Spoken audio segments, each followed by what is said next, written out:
the United States Army, the Red Cross, the Salvation Army, and many other agencies rushed to the scene to carry out relief work. All of the needs for those who were without homes and shelter were provided. The Army set up kitchens and soup lines and brought in cots and bedding for the workers and the homeless.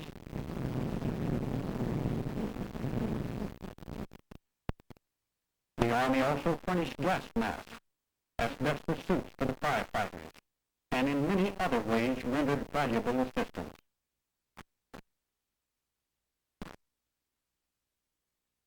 After the main fire had died down and we could get in closer, we were able to see more of the real destruction and the havoc that was wrought to this industrial coast. We see the remains of the warehouses that extended out into the bay. Several of these were concrete construction and what we call double warehouses. That is, they were two-story. They were made of reinforced concrete, and you can see from the pillars that are now extended up into the air the size of the buildings. They were approximately 2,000 feet long, and yet the blast was so great that all that is left is a pile of stone and bits of steel. The steel warehouses are literally stripped and remain skeletons, with the framework still standing, but warped, twisted, and bent out of shape. The half of the Wilson B. Keene, which remains, can be seen jutting out of the water. This ship was near the High Flyer and suffered severe damage. But this is the loss in dollars and cents. This is the loss to property. It says nothing about the real loss, that of human lives. The actual number of dead as a result of the explosion and fire is still an unknown figure.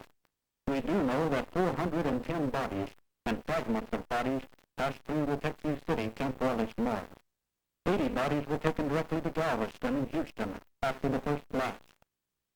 In addition to these, approximately 100 persons are still unaccounted for, and we may reasonably presume that these too lost their lives in the explosion and fire.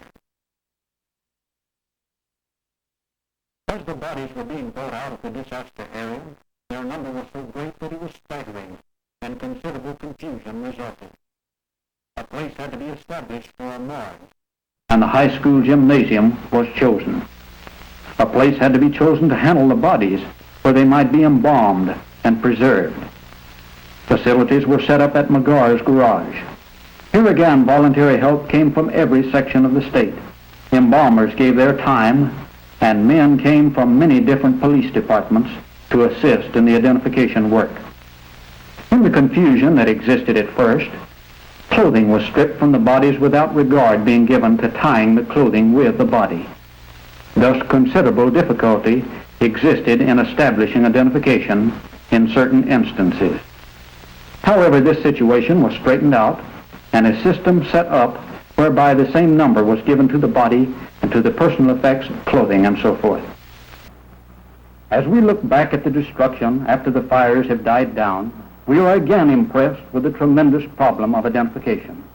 Explosion, fire, water, all combined to make the job more difficult. And then there is the variety of people who suffered. Seamen from all over the world, technical men in the plants, stevedores on the docks, firemen from the city and the industrial plants, and a great throng of sightseers ranging in ages from 3 years up.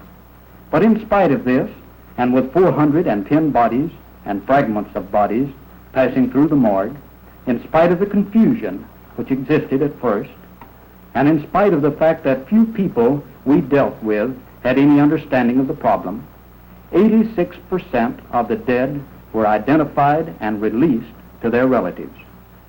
But let us turn back for a minute to the little port city. Many of her industries are destroyed. Many of her people have lost their lives. But still the spirit of this city is to press on.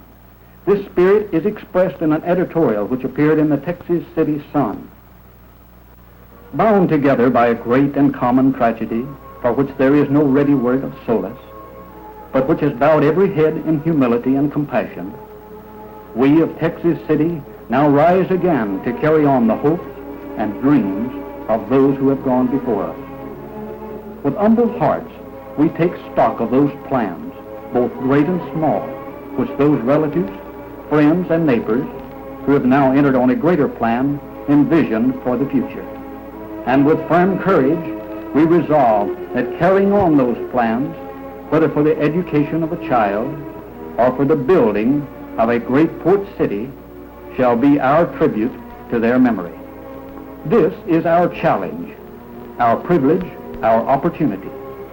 Guided by those hopes which we have heard so often and know so well, we will gather our strength and make of them a foundation on which we will build and grow and flourish.